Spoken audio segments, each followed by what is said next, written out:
तो हम लोग गॉस एटॉमिक मॉडल का एप्लीकेशन पढ़ेंगे। तो पहला फॉर्मूला है हमारा calculate the formula of radius of orbit in an atom. ये क्या बोलता है, एक परमाणु में ऑर्बिट की त्रिज्या का फॉर्मूला को निकाले। इसी को हम लिखे थे टू गेट द एक्सप्रेशन। इसी को दो तरीके से लिखता है, टू गेट द एक्सप्रेशन लिखे, उसका मतलब यही हो गया कैलकुलेट द फॉर्मूला। अब देखिए हम बोले थे ये हमारा एटम था, एटम के सेंटर पार्ट क्या बोलते थे, न्यूक्लियस। और न्यूक्लियस के बाहर का रास्ता क्या था, सर्कुलर। यही सर्कुलर रास्ता को बोलते थे सेल ऑर्बिट या एनर्जी लेवल। तो बोलता है कि एक परमाणु में ऑर्बिट का त्रिज्या निकालिए, मतलब न्यूक्लियस से फर्स्ट ऑर्बिट का रेडियस कितना होगा, न्यूक्लियस से सेकेंड ऑर्बिट का रेडियस कितना होगा, न्यूक्लियस से हजारवां ऑर्बिट का रेडियस क्या होगा। तो उस रेडियस को निकालने के लिए जो फॉर्मूला निकालेंगे वह फॉर्मूला हमारा कहलाएगा रेडियस ऑफ ऑर्बिट। देखिए हम लोग के पास है एक जादुई formula, we have radius of nth orbit बराबर n स्क्वायर बटा j इंटू 0.529 एंगस्ट्रम। ये फिर से आ गया आपका एंगस्ट्रम। तो एंगस्ट्रम किसका यूनिट था, वेवलेंथ का। किसका यूनिट था, वेवलेंथ का। वेवलेंथ का 3 यूनिट था, पहला था माइक्रोमीटर, एक नैनोमीटर, एक क्या था मेरा एंगस्ट्रम। और 1 एंगस्ट्रम बराबर कितना metre, 10 to the power minus 10 metre. अब देखिए यहाँ बोल रहा है कि Rn क्या है, तो वेयर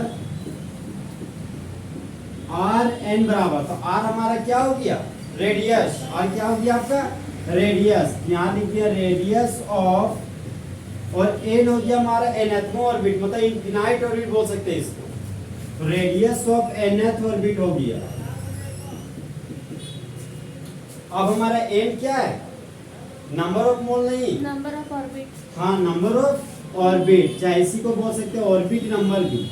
ये हमारा नंबर ऑफ ऑर्बिट, और जेड हमारा क्या है, अरे जेड एटॉमिक नंबर, जेड हमारा एटॉमिक नंबर है।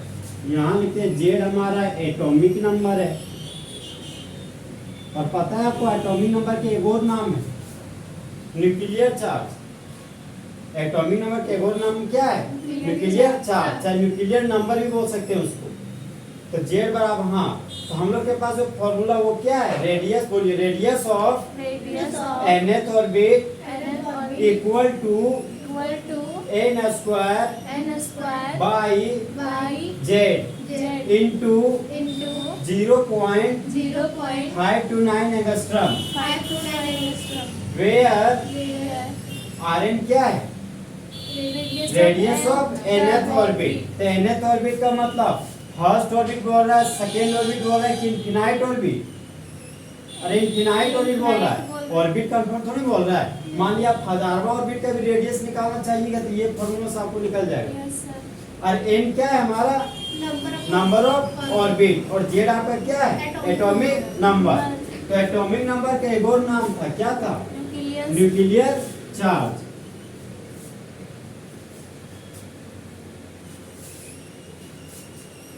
देखिए यहाँ पे आपका न्यूमेरिकल नंबर 1 है।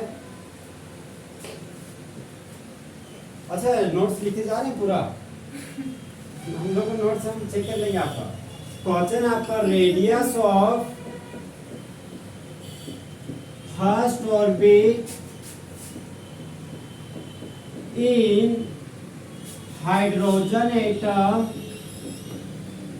विल बी,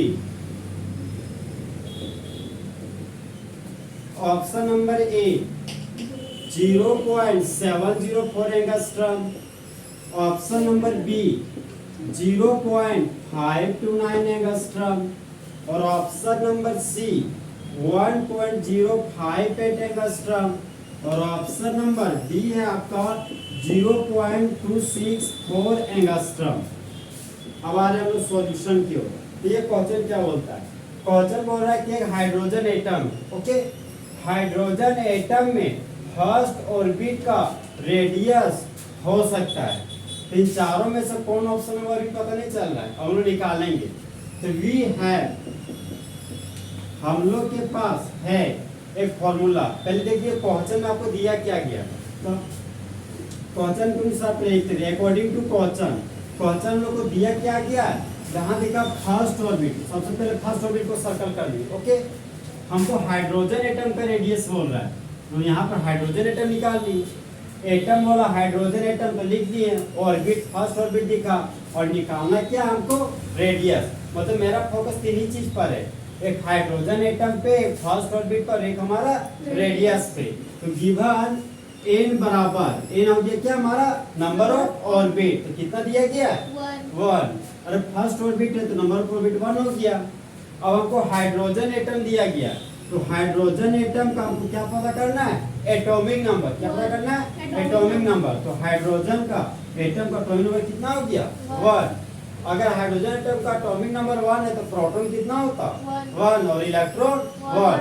मतलब ये बोर्स एटॉमिक मॉडल के एप्लीकेशन पर पूरा तरह से क्या बेस्ट क्वेश्चन है। अब देखिए हम लोग के पास था एक झकास formula, radius of nth orbit बराबर n² बटा z इंटू 0.529 एंगस्ट्रम। अब देखिए रेडियस ऑफ nth ऑर्बिट बोल रहा है, तो यहाँ पे ऑर्बिट हमको फिक्स मिल गया। कौन सा ऑर्बिट, फर्स्ट ऑर्बिट। यहाँ पर n को हटाइए और फर्स्ट ऑर्बिट लगाइए। और फर्स्ट ऑर्बिट किसका, हाइड्रोजन एटम का। तो ब्रैकेट में लिखे यहाँ पर हाइड्रोजन एटम भी लिख सकते हैं। क्या अगर आप नहीं हाइड्रोजन एटम लिखने के मूड में तो इतना लिखिएगा वो भी आपका ठीक बनाने तरीका। रेडियस ऑफ फर्स्ट ऑर्बिट किसका, हाइड्रोजन एटम का। ये नंबर ऑफ ऑर्बिट कितना है 1। ये हो गया मेरा 1 का स्क्वायर। एटॉमिक नंबर भी कितना है 1। यहाँ पर 1 हो गया, इंटू था तो इंटू लिख दिए। यहाँ पर मेरा 0.529 एंगस्ट्रम, तो 0.529 एंगस्ट्रम लिख दिए। अब 1 का स्क्वायर कितना होगा 1। यहाँ भी 1, तो 1 वैसे कैंसिल किए तो 1 ही आएगा आपका। और 0.529 को 1 से गुना कीजिएगा तो कितना आएगा आपका 0.529 एंगस्ट्रम। तब देखिए क्या होता है, हाइड्रोजन एटम में फर्स्ट ऑर्बिट का रेडियस हो सकता है आपका 0.529 एंगस्ट्रम। तो ऑप्शन नंबर कौन सा जाएगा आपका डी। एग्जाम में इसी तरह क्वेश्चन पूछा हुआ आपको, पूछा हुआ क्या इसी टाइप में 100% यही क्वेश्चन सेम टू सेम। हाँ यहाँ पे ऑर्बिट है ना, वहाँ आपको सेकेंड ऑर्बिट में रहेगा, थर्ड ऑर्बिट रहेगा, चाहे फोर्थ ऑर्बिट रहेगा। अगर मान लिया फर्स्ट ऑर्बिट के जगह पर हमको अगर फिफ्थ ऑर्बिट लिखा हुआ रहता तो बनेगा क्वेश्चन आपसे। यहाँ पर n कितना हो जाएगा 5। नंबर ऑफ ऑर्बिट गया मेरा 5 और एटॉमिक नंबर कितना हो जाएगा 1, क्योंकि हाइड्रोजन एटम मेरा फिक्स्ड एटम है। अब बताइए n स्क्वायर की जगह पर हो जाएगा मेरा 5 का स्क्वायर, 5 का स्क्वायर, और z की जगह पर हो गया 1। मतलब 25 को जब आप गुना कीजिएगा 0.529 से तो आपको फिफ्थ ऑर्बिट का रेडियस निकल जाएगा। मतलब ये हो गया मेरा 0.529 इंटू 5, तो 9 बचे 45। अरे 9 बचे 45 से 5 4 25 से इंटू करेंगे ना, वो 25 से क्या, हाँ ओ सुन 25 है। हम फिफ्थ ऑर्बिट दिमाग में चलता 5 लिख दिए। देखिए 25 है ना, तो 9 बचे 45, तो 45 का 5 हाथ में बचा 4, 5 में 10, 10 और 4 14, 14 का 4 हाथ में बचा 1, 5 5 जब 25 और एक 26, यहाँ पर बचा 6, फिर 2 बचा, 5 को 0 कीजिएगा 0 और ये आपका आ गया 2। 9 दूना 18 का गया 8, हाथ में 1, 2 दूनी 4 1 5, 5 में 10, 10 का 0 हाथ में 1, यहाँ कीजिएगा तो वैसे क्या है। अब ये हो गया 5, 8 से 12 2 1 6 1 7 5 7 5 2 1 2 और 1 3 1, 3 अंक के बाद डेसिमल है तो 1 2 3 13.25। हाँ 13.22 एंगस्ट्रॉम आएगा। मतलब अगर पूछा है कि हाइड्रोजन एटम में फिफ्थ ऑर्बिट का रेडियस कितना होगा, तो ये रेडियस 13.225 एंगस्ट्रॉम होगा। ध्यान रखिएगा यहाँ पर हाइड्रोजन एटम है, तो हाइड्रोजन एटम के लिए ये फिक्स है। फिफ्थ ऑर्बिट में यही रेडियस हमेशा मिलेगा, आज भी मिलेगा और 10 साल बाद भी यही रहेगा। मतलब जाते जाते रहेगा यही आपका फिक्स है, चेंज नहीं होने वाला है। और मान लिया यहाँ पर अगर हाइड्रोजन एटम की जगह पर अगर लिथियम का एटम है तो होता, तो उसका अलग रेडियस आता, उसका भी बता दीजिए।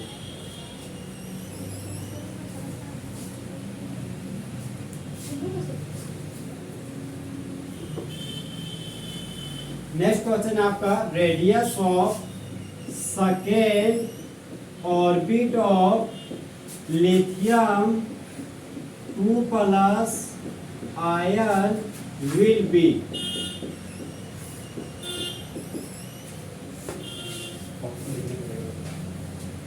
ऑप्शन नंबर ए है आपका 0.529 एंगस्ट्रम। ऑप्शन नंबर बी है आपका 0.704 एंगस्ट्रम और ऑप्शन नंबर सी है आपका 0.301 एंगस्ट्रम और ऑप्शन नंबर डी है 1.058 एंगस्ट्रम। अब आ रहे सॉल्यूशन। देखिए यहाँ पे क्वेश्चन बोल रहा है कि लिथियम 2 प्लस नाम का एक आयन है, ये न्यूट्रल बॉडी की चार्ज बॉडी चार्ज बॉडी, ठीक है। तो बोलता है लिथियम 2 प्लस आयन का सेकेंड ऑर्बिट का आप रेडियस निकालें। ठीक है, हाँ सबसे पहले लिखेंगे गिवन अकॉर्डिंग टू क्वेश्चन के अनुसार हम लोग को दिया क्या गया, सेकेंड ऑर्बिट दिया गया, मतलब हम लोग को ऑर्बिट दिया गया, तो ऑर्बिट का मतलब क्या हो गया ए, तो n बराबर कितना हो गया 2। यहाँ पर लिख दिए n बराबर 2। फिर आगे बढ़े तो लिखा है यहाँ पे लिथियम 2 प्लस आयन, तो लिथियम 2 प्लस आयन है, तो लिथियम का एटॉमिक नंबर कितना होता है, अरे हाइड्रोजन हीलियम लिथियम का एटॉमिक नंबर कितना हो गया आपका 3।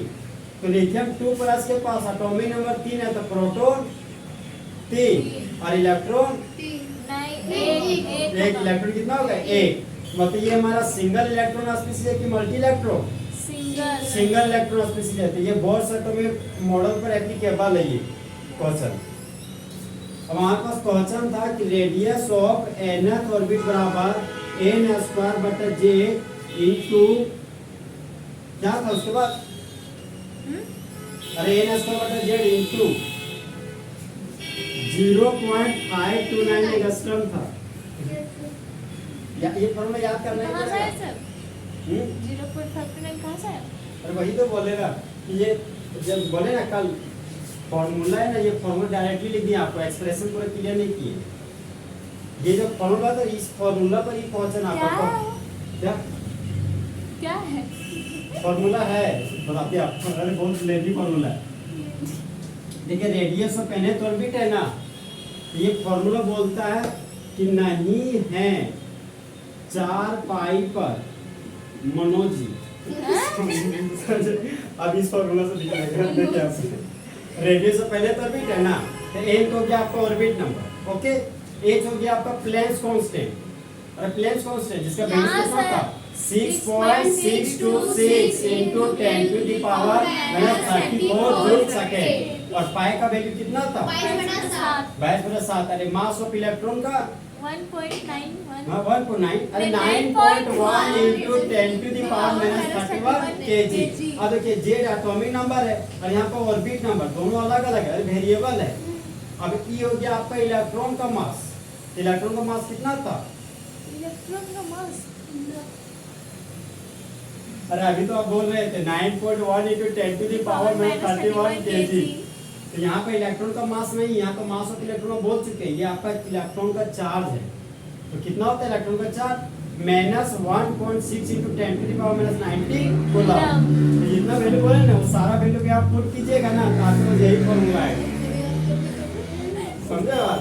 कितना सारा वैल्यू पुट करेंगे, अरे इसीलिए तो देखिए आप लोग पुट करना है। यहाँ पर देखिए रेडियस ऑफ nth ऑर्बिट है, तो किस ऑर्बिट का रेडियस आप निकाल रहे हैं, सेकेंड ऑर्बिट का। तो n के जगह पर कौन सा ऑर्बिट लिखेंगे, सेकेंड ऑर्बिट। और कौन सा आयन का निकाल रहे हैं, लिथियम आयन का। यहाँ पर ब्रैकेट दे सकते हैं, यहाँ लिख सकते हैं लिथियम 2 प्लस। अब हमको आ रहा है n स्क्वायर, तो n क्या है मेरा ऑर्बिट नंबर, तो ऑर्बिट नंबर कितना है सेकेंड ऑर्बिट। यहाँ पर लिख दिए 2 का स्क्वायर, z क्या है एटॉमिक नंबर, कितना दिया गया आपको 3, और यहाँ मेरा 0.529 एंगस्ट्रम। अब बताए 2 दूना 4 और 4 बटे क्या हो गया 3 इनटू ये क्या है 0.529 एंगस्ट्रम। तो है मेरे पास 4/3 इंटू 0.529 एंगस्ट्रम। तो सबसे पहले इसी को गुना कर लेते हैं, 4 9 36 का 6 हाथ में 3, 4 दूनी 8 8 और 3 11 का 1, हाथ में बच्चा एक 5 से 20 है 21, यहाँ पर 21 लिख दिए 1 2 3 3 अंक के बाद डेसिमल है तो 1 2 3 अंक के बाद डेसिमल दिया बटन में क्या आपका 3।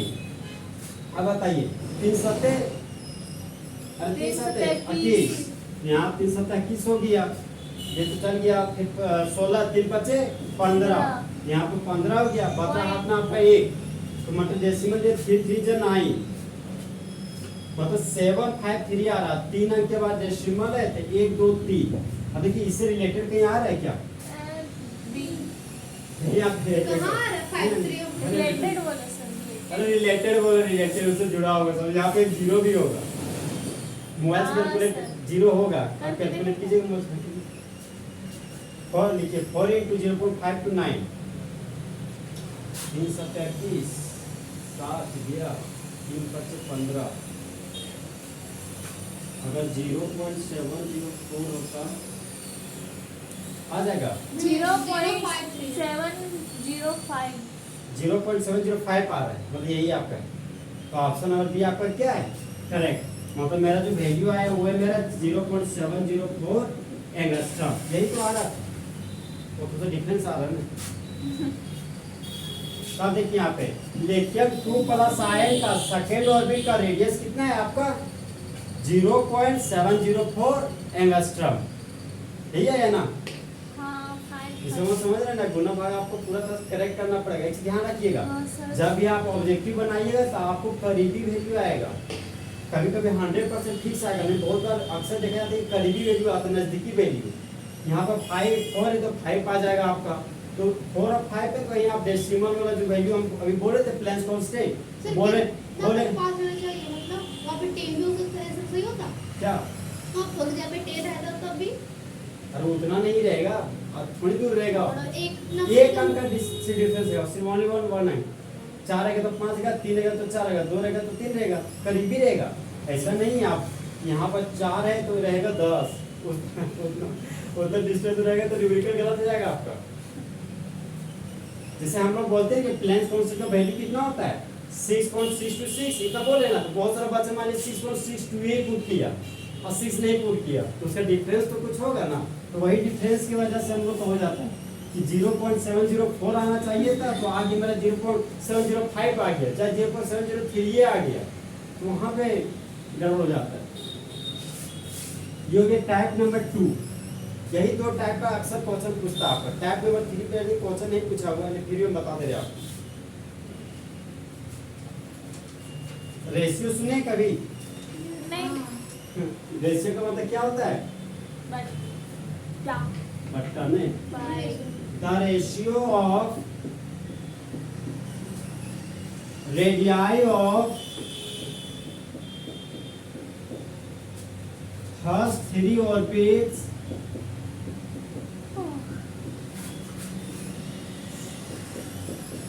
of hydrogen atom will be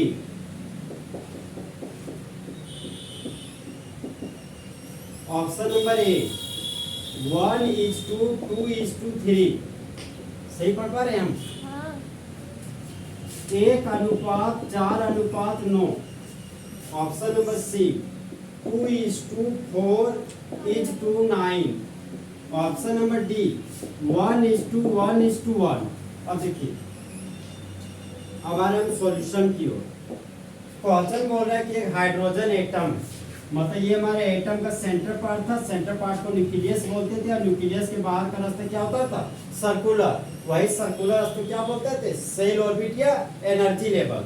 ये हो गया मेरा फर्स्ट ऑर्बिट, ये हो गया सेकेंड ऑर्बिट और ये हो गया मेरा थर्ड ऑर्बिट।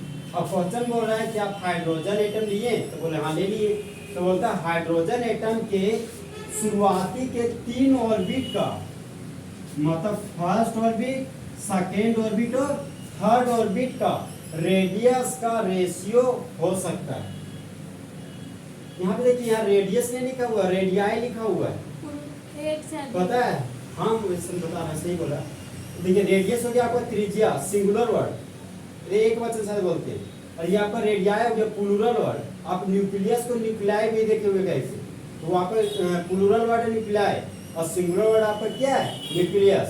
तो रेडियस आपका है सिंगुलर वर्ड और रेडियाई आपका है प्लूरल वर्ड। तो बोला शुरुआत का फर्स्ट सेकंड और थर्ड ऑर्बिट का हमको आज रेडियस निकालना है। किसके लिए निकाल रहे हैं? हाइड्रोजन एटम के लिए। तो यहाँ पर देखिए हम लोग के पास रेडियस के निकालने का फॉर्मूला था रेडियस ऑफ nth ऑर्बिट बराबर n² इंटू 0.529 एंगस्ट्रॉम। तो हम बोल रहे हैं कि हमको रेडियस निकालना है, हमको रेडियस निकालना, रेडियस ऑफ फर्स्ट ऑर्बिट, फिर रेशियो वाला है रेडियस ऑफ सेकेंड ऑर्बिट, फिर निकालना रेडियस ऑफ थर्ड ऑर्बिट। अब एक और तरीका से निकाल सकते हैं, सबसे पहले आप रेडियस ऑफ फर्स्ट ऑर्बिट निकाल सकते हैं, फिर रेडियस ऑफ सेकेंड ऑर्बिट निकाल सकते हैं, फिर रेडियस ऑफ थर्ड ऑर्बिट निकाल सकते हैं। और फिर क्या कीजिएगा कि रेडियस ऑफ फर्स्ट ऑर्बिट और radius of second, radius of first orbit का वैल्यू यानी कि रेडियस ऑफ सेकेंड का, तो इसका अनुपात निकल जाएगा। फिर हम किसी कंपेयर में निकाल रेडियस ऑफ फर्स्ट ऑर्बिट और रेडियस ऑफ थर्ड ऑर्बिट। यहाँ फर्स्ट ऑर्बिट का वैल्यू पुट कीजिएगा और यहाँ रेडियस ऑफ थर्ड ऑर्बिट का, यही आपका अनुपात निकल जाएगा। तो हम निकाला जा रहा है रेडियस ऑफ फर्स्ट ऑर्बिट, तो n² z है, तो n हमारा ऑर्बिट नंबर है, तो ऑर्बिट नंबर कितना हो गया फर्स्ट, यहाँ पर लिख दिए 1 का स्क्वायर और z मेरा एटॉमिक नंबर था, तो हाइड्रोजन का एटॉमिक नंबर कितना हो गया 1, यहाँ पर 1 लिख दिए। अब यहाँ पर H2 का साइन था तो यहाँ पर लिख दिए H2 का साइन, फिर रेडियस ऑफ सेकेंड ऑर्बिट था तो n² के जगह पर 2 का स्क्वायर रख दिए और एटॉमिक नंबर कितना हो गया 1, अरे 1 ही हो गया हाइड्रोजन एटम। फिर H2 का साइन था तो H2 ले लिया, रेडियस ऑफ थर्ड ऑर्बिट निकाल रहे तो n² कितना लीजिएगा 3 का स्क्वायर, यहाँ पर ले लिए 3 का स्क्वायर और एटॉमिक नंबर कितना हो गया 1, यहाँ पर 1 ही लिख दिए। आपको पता चल रहा है यहाँ पे नीचे में तीनों जगह 1 आ गया। और एक और था मेरा सभी में कॉमन जो निकाला वो 0.529 एंगस्ट्रॉम। यस ये सब सारा मेरा क्या है कॉमन 0.529 एंगस्ट्रॉम। तो 0.529 तो एंगस्ट्रॉम कॉमन है, यहाँ हो जाएगा आपका 1 इंटू 0.529 एंगस्ट्रॉम, तो यहाँ हो जाएगा आपका 2² 1 इंटू 0.529 एंगस्ट्रॉम, यहाँ हो जाएगा 3 का स्क्वायर बटा 0.529 एंगस्ट्रॉम। अब देखिए यहाँ पे अब हम बोले इस तरह भी निकाल सकते हैं रेडियस ऑफ फर्स्ट ऑर्बिट बटा रेडियस ऑफ सेकेंड ऑर्बिट, तो बोले n² बटा j मतलब 1² बटा 1 इंटू 0.529 एंगस्ट्रॉम। यहाँ पर रेडियस ऑफ सेकेंड ऑर्बिट मतलब n², तो 1² हो गया एटॉमिक नंबर 1 और यहाँ पर हो गया 0.529 एंगस्ट्रॉम, सॉरी सेकेंड ऑर्बिट है ना। यहाँ हो गया आपका 2 का स्क्वायर 1, ऊपर में कीजिएगा कैलकुलेट तो 1 का स्क्वायर 1 ही आ गया, 1 तो कुछ गड़बड़ है नहीं, यहाँ इससे तो कोई लेने नहीं, 1 और दोनों कॉमन है और नीचे हो गया 2 दूना 4 और 0.529 कैंसिल आउट हो गया। यहाँ पास आपके पास है क्या 1/4, इसको बोल सकते हैं 1:4। तो रेडियस ऑफ फर्स्ट ऑर्बिट और रेडियस ऑफ सेकेंड ऑर्बिट का मतलब इन दोनों का अनुपात आ गया मेरा 1:4। और इसे दोनों कैंसिल आउट हो रहा है, इसी को हम बोल रहे हैं ना कि तीनों से 0.529 से कॉमन निकाल दें। यहाँ से आगे मेरा 1 का स्क्वायर मतलब 1, यहाँ H2 का साइन था तो H2 दे दिए, 2 का स्क्वायर आगे मेरा 4 और 3 का स्क्वायर कितना आ गया 9। अब मान लीजिए कि ये तो इसका वैल्यू आ गया 1:4। ओके, अब हम क्या कर रहे हैं कि रेडियस ऑफ फर्स्ट ऑर्बिट और रेडियस ऑफ थर्ड ऑर्बिट को कंपेयर कर लें, तो ऊपर में फॉर्मूला क्या हो जाएगा n² बटा z इंटू 0.529 एंगस्ट्रॉम। तो बोलिए यहाँ क्या लिखेंगे n² जगह पर 1 का स्क्वायर और z की जगह पर 1 इंटू 0.529 एंगस्ट्रॉम और नीचे हो गया आपका n² की जगह पर 3 का स्क्वायर, तो यहाँ लिख दिए 3 का square atomic number 1 into 0.529 angstrom. ये दोनों सेम वैल्यू थी, ये तो कैंसिल आउट हो गया, 1 का स्क्वायर 1 हो गया, 3 3 जा 9, 1/9 आया, इसी को लिख सकते हैं 1:9। तो हमारा रेडियस ऑफ फर्स्ट ऑर्बिट 1 है, रेडियस ऑफ थर्ड ऑर्बिट 9 है। यहाँ पे देखिए रेडियस ऑफ फर्स्ट ऑर्बिट 1 है आपका और रेडियस ऑफ थर्ड ऑर्बिट आपको कितना है 9, तो मेरा आंसर आ रहा है 1:4:9। तो ऑप्शन नंबर बी हमारा क्या होगा करेक्ट। एक्चुअली आप ध्यान रखिएगा जब आप ऑब्जेक्टिव बनाइएगा ना आपको लग रहा है कि हम कुछ सब भूल गए फॉर्मूला, तो ऑप्शन में जो बी चाहे सी अक्सर कोशिश कीजिएगा माने बी और सी। अक्सर बी और सी ही सही होता है, समझे। अक्सर हम बहुत सारे क्वेश्चन बना ऑब्जेक्टिव मारे हैं तो देखते बी और सी अक्सर सही होता है, समझे। ए और डी ना के बराबर ऑप्शन है, जब कुछ नहीं आता तब देखते ए और डी। आज सबसे खुशी का बात है कि डी आपको सिर्फ नन ऑफ दीज रहेगा, चाहे ऑल ऑफ दीज रहता है। अब हजारों क्वेश्चन रहेगा तो 900 से 700 क्वेश्चन यही लिखिएगा, चाहे डी में आपका नन ऑफ दीज रहेगा चाहे ऑल ऑफ दीज रहेगा। और आप लोग सो रहे जागता ही ये आपका हो गया टाइप 1, टाइप 2 और टाइप 3। हल कीजिए।